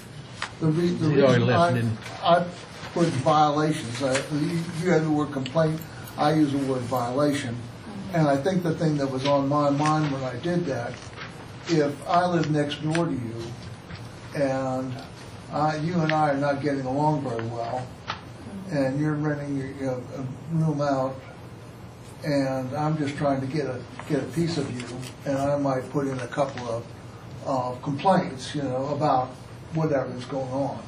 So I thought violation maybe made it a little bit more legitimate, I guess is the word. I could see that. Yeah. Not that I would ever be upset with you. So, Mr. Hubbard, do you have this recommendation in written form? I don't. This is what I was thinking. I would be happy right now, I would go over this again, point by point, and if anybody wants me to stop at each point, I could do that. Well, it sounded like to me you were using what the Planning Commission recommended, but a change in days from 90 to 365. Right. And you wanted to add the insurance. That was the basic change I heard. And then what about, Andrew, do they have to be in there 6 months? Is that in the Planning Commission? That's in there. It's in there. As far as we have Primary to be residence. primary residence for 6 months. And we also address in this, so I'm saying, everything that we have in our provisions for the homestay, with the exception of extending from 90 days to 365. Is already here. The host occupant 6 months out of the year, and there are no auxiliary buildings or additional units. It is within the home. Is that what we're saying? I disagree with that. Okay. I mean, that's just my opinion. I feel like if you pay taxes on your property and someone is willing to rent that, that's their choice to do so, and it should be allowed. Okay. We'll see how it falls out. That's all right. Now, do we have in there right now that this, if we pass this, it would take effect July 1st? I think we discussed that in our work session last week, and that was a general head shake agreement. Do we have it on paper, though? You can make it effective whatever date you'd like to. We have the minutes. Just need to specify that when you make the motion. Okay. We haven't seen the minutes yet, but Mrs. Henline did take minutes of the work session. Okay. But if you want to mention that it starts July 1, which you did. Okay. Okay. So that is in the form of a motion? Yes, sir. Do I have a second? Second. Have a motion and a second. Any further discussion? Yeah. What about the insurance requirements? What again were you saying for that? Who's saying $1 million? And that's what's on the table. That is what is on the table, requiring $1 million. I assume it's liability insurance. Well, I can withdraw my second. Based on that insurance requirement, I'll withdraw my second. Yeah, that's too much. Yeah, great. I withdraw that too. I agree. Okay. I agree. Do we want? If you don't want an insurance thing in there at all, that's fine with me. I was just trying to maybe protect the owner and the people staying there. Well, I would think homeowners insurance would You let them protect themselves. do it then, it's not going to be civil action. Do we regulate insurance on a hotel or a bed and breakfast? Do we require it? I think last time they said no. Did they say? Not required. No. So then I personally don't think that the town should overreach that and put a requirement on it if we're not doing it for That's the right. other I ones. agree. I can withdraw that. Okay. All right, so everything else that Steve said is in place, except he is withdrawing the $1 million insurance requirement. Yes, sir. Okay. Now, How about that they have to verify they have insurance? Homeowners on the house. We're not regulating the policy. You can just. If they're, I mean, Well, who wouldn't have it? But I've been CPA silent, but No, let's that's not leave that that alone. concern. I mean, You don't want It's up to the That's renter. up to the, that's private business. All right. If we're not requiring it from I the see hotel. you once again, Steve. All right. so you want your second now? I'm going to make sure I'm not. Yeah, you ready? Are you resubmitting that with the change? Yes, sir. All right, Yeah, thank you. and taking the insurance out. Yeah. All right. Now, I'll second it again. Okay. So Okay, so no. we have the general terms of the provisions of the homestay is in the ordinance that was presented that we've been working on for the last 2 or 3 weeks. So, just to clarify, the only change would be to the 90 days to 365 days, and specifying the effective date is July 1st. Yeah. That would still leave in the prohibition on accessory structures, and it would still leave in the prohibition of anything less than 50% of your residents that you have to live there at least half the time Right. to have it. Okay. And I had in my notes already that I had the July 1 date and I had 180, but 360 is fine if that's what they want to do it. But you took the insurance out, right, Randy? Took the insurance out. Okay. You know, one thing I would like to bring up, and I thought I was going to get the most heat on, I think other places, I think we talked about this in the work session, but I don't think we nailed it down, that the fees would be paid directly to the town of Christiansburg. I think you had that. Everybody, That's what you had. Yes, sir, I did, yeah. And on a monthly reporting. Yeah. Okay. And that can be revisited by council during the ordinance that will be coming up to you. That's for changes to the finance taxation. ordinance in a couple of weeks. Okay. All right. Ms. Stomps, do you have any questions about what is presented? Not one. Are you good with it? I'm good. Glad I'm perfectly. Please poll council. Yes, sir. Councilman Bishop. Councilman Collins. Aye. Councilman Hubbard. Aye. Councilwoman Sachs. Nay. Councilman Showalter. Aye. Councilman Stipes. No. So I have it 4-2. Motion carries. Thank you very much. Resolution to petition the Virginia State Department of Transportation for maintenance payments for certain streets in the urban maintenance inventory system. We have that presented in form of anywhere. Is that Wayne? Come on up, Wayne.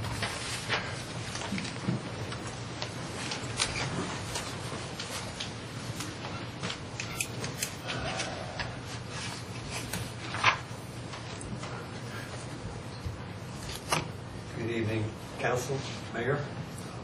Before you this evening is a resolution to petition the Virginia Department of Transportation for maintenance payments for the streets that were included in a list, on a list in your council packet. If we could, for clarity, zoom in to the legend up in the upper right.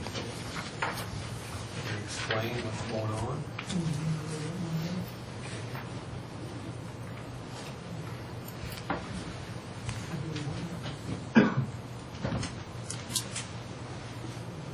So the streets highlighted in green, the first line, are new road segments being added to the list.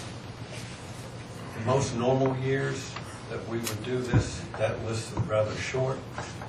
Just new streets that have been accepted by the town after a developer has completed the street. However, this year we took VDOT's list and put it into our GIS system. We're able to identify streets that, for whatever reason, over the years, we have not been receiving payments. So that list, those streets in green are those streets, and included in there is a handful of new streets. The streets in blue are existing streets on VDOT's list. I need to zoom out a little bit if you could so I can see that list.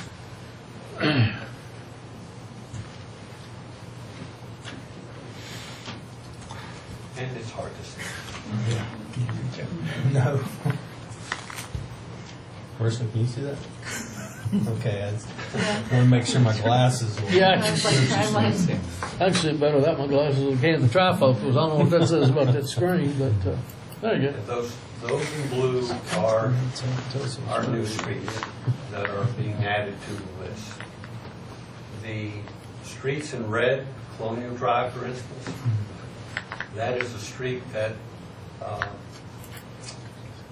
is actually on the list twice. We're getting paid double for that.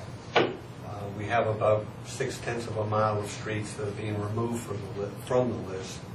And we have about 11.5 miles of streets being added to the list. And then there is, I believe, in orange would be streets that are in the county, but VDOT has asked that we maintain them because it just makes better sense for us to do that. So on that note, again, we have about 11.5 new miles of street being added to the list that we're going to ask VDOT to consider. Collector streets, we receive $12,735 a lane mile, and our principal or... Can you say it again, please, so everybody can catch that? Yes, our collector, our local streets, VDOT pays us $12,735 a lane mile for maintenance, and for our principal or minor arterial streets in town, we we received $21,690 per lane mile. So with the addition of these new streets and the adjustment, it amounts to approximately $130,000 that we'll start receiving in addition to what we already receive. That's a great job, Wayne. Great job, Eddie. Well, the kudos go to staff, Steve Palmer, Dayton Crawford, GIS coordinator, who put in the blood, sweat, and tears to produce this list for us. Thank you. Thank you. So do we have a motion from council to pursue this resolution to Virginia Department of Transportation for those lane miles? So moved. Second. Motion and a second. Any comments or questions? Hearing none, Madam Clerk. Yes, sir. Councilman Bishop? Councilman Collins? Aye. Councilman Hubbard? Aye. Councilwoman Sacks? Aye. Councilman Showalter? Aye. Councilman Stipes? Aye. Thank you. That is 6-0. Staff reports, Town Manager. Thank you for pointing out that Angie Bowles has passed away from Parks and Rec Department. And I'll mention that Craig Meadows has resigned from Planning Commission. Craig Moore. Sorry, yes, Craig Moore has resigned from Planning Commission. He's a long-term member of the Planning Commission and former chairperson, and we certainly appreciate his service on there. He was a great member to have on there, and we're going to miss him. But maybe getting with you to try to reschedule or maybe do some advertisement for replacement. I tell you, is there any way we could do a little letter of recommendation? I or certainly think that, or a resolution or something would be in order. I think so. I tell you what, while I was on Planning Commission, he was chairman, and golly, he did a wonderful job. He is, and he has such a good connection too with his regular job.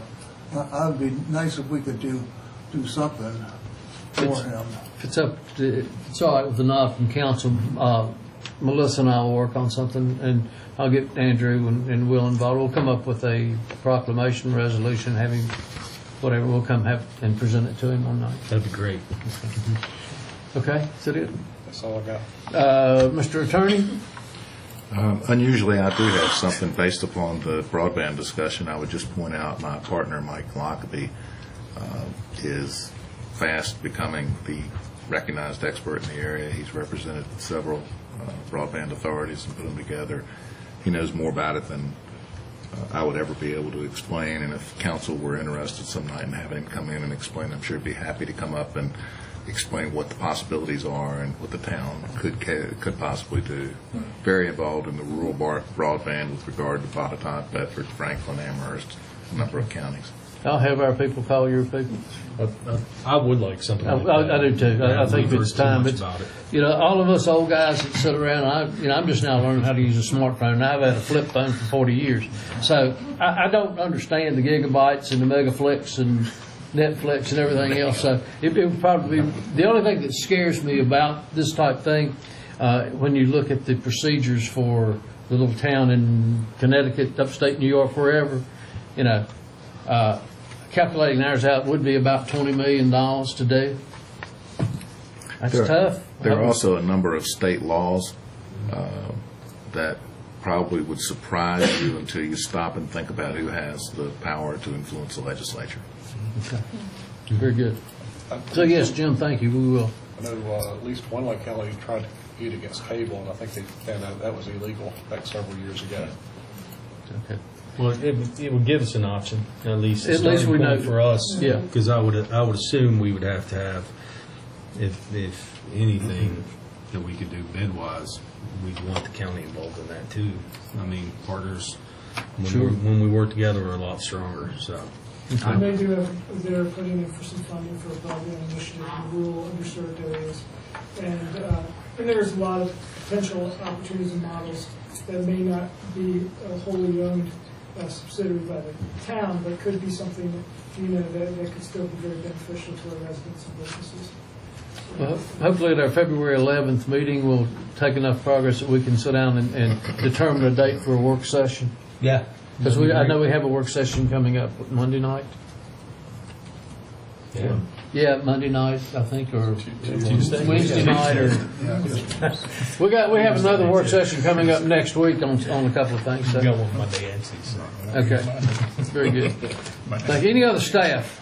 Hearing no one. Under other business, Mr. Hubbard, would you read the one that Randy handed you first, closed session? Yes, I did. Were you going to have I'll be council comments before by council? Or are you going to do that later? Do what? You have comments by council, or we're going to do that after? Since it was brought to my attention, I did skip it. Let's do council reports. Mr. Collins? Yes, sir. I've got a few things I'd like to discuss. The first thing is, Mike and I went and talked with the high school last week about having a day where some students come here to work with our folks here in town, you know, to give them some experience. So our school is supposed to get back with us on that. And the other thing, I want to start something new here tonight. Christiansburg is a great place to live. I mean, it's the best place I've lived ever. And I like to get some. I like to get some involvement from the citizens here as to why they like to live here. So I went to our director of public relations, and she's helped me put together something that we're going to put on the website of why you love to live in Christiansburg, or why you love to work in Christiansburg, why you love to be in Christiansburg. I just like this fine man here said, you know, Christiansburg is a good place to be, and we need to let that be heard and seen. And a few things we got to start with, Melissa. Where did you get these again? From our Facebook page, our social media. Off the Facebook page. Okay, these are not from our program yet, but these are some Facebook comments that she got concerning the snow. This one says, the Christiansburg Public Works is awesome. I try to thank them personally whenever I can. We are very fortunate to live in a town that takes care of its citizens, as Christiansburg does. And I have to second that too. This is a great place to live. You guys are awesome. Y'all do a great, service to the town and all the citizens. This next one is a little hard to read, but it affects all of us, and it shows what a great police department we have. It's concerning the death of 2-year-old Stephen Meek. We are praying for you, Chief Assistant, and first responders, officers, and everyone involved in this investigation. May God be with you and give you all the strength to deal with this horrible situation. Thank you all. That's the kind of stuff we want, to spread around town. So if anybody has anything to say about the town that's good, you can go to the website. If it's bad, I don't want to hear it. Key emphasis there is good. Good, that's right. Well, great. If you're interested, go to the Christiansburg. So we want the fact your meetings don't last long. Yeah, the Christiansburg website, and it's a Christiansburg.org/my hometown, and write in here and put your name, and we'll read it out loud and give you some publicity too. Thank you all very much. Thank you, Harry. Mr. Bishop. The renovation is underway at the Rescue Squad building, and this should take a few more months to finish. I guess it's phase 1. And just a reminder, this Saturday, the Dialogue on Race event will be held at the Christiansburg Middle School. It's from 9 to 2. Well, from 9 to 10 is restoration. From 10 to 2 is the event itself. So, Mr. Shaw. I really don't have anything. I just Harry and Melissa, before this thing goes live, I'd like for council to take a look at it. If this is going to show up on our webpage. Randy, did you endorse it already? Yes, I didn't know about it. But Okay. I'd like to see it before we go live, just so you can get all council input on it. We can do that. That's no problem. Thank you. Mr. Stipes. Nothing to report. Mr. Hubbard. I just want to say that the seniors were at the rec center today, and they put together 150 bags for seniors that cannot leave their home. And they were very supportive, Randy, for the town to be letting them use the rec center. But my real comment here is that, Kyle, I think you had a good point about these internet. I'm not sure if everybody knows this, but right now, Christiansburg is around 22,000. By 2030, we're going to be 28,000. And somebody already bought out that Montgomery County already has a population of greater than Roanoke County. And we are definitely a growing community. And we also have a position here of young people who maybe not afford to live in Blacksburg, and they can come here to Christiansburg. So I think it is important that we try to keep up and try to keep this internet system as good as we can, just to get, to do exactly what you're talking about. Very good. Thank you, Ms. Sachs. Okay, thank you. I have nothing. Mr. Hubbard? We have 2 closed meetings that are coming up, and I'm going to incorporate both of them. So I just have to read this, and you just have to listen to it once. Request for a closed meeting in accordance with the Code of Virginia, 2.2-3711-29, for the discussion of the award of a public contract involving the expenditure of public funds, including interviews of bidders or offers, and the discussion of the terms of scope of such contract, where the discussion is in an open session would adversely affect the bargaining position of negotiating strategy of the public body. The closed meeting pertains to the performance agreement for the development of the Marketplace shopping center, and that will be one of the closed meetings. Right. And the Let's second take a vote on it. Can I incorporate both of them? I don't think so. I think we should have council action on both of them. So that's a motion. Do I have a second? Second. Madam, any discussion? Madam Clerk? Yes, sir. Councilman Bishop? Councilman Collins? Aye. Councilman Hubbard? Aye. Councilwoman Sachs? Aye. Councilman Showalter? Aye. Councilman Stipes? Aye. That is 6-0. Thank you. Mr. Hubbard, if you'll proceed with the next one. Should I read the whole spiel? Well, yeah, it's a separate motion. All right. It's the one that's on your agenda. I got you. The request for a closed meeting in accordance with the Code of Virginia, 2.2-3711-3, for the discussion or consideration of the acquisition of real property for a public purpose, or of the disposition of publicly held real property, where the discussion in an open meeting would adversely affect the bargaining position or negotiating strategy of the public body.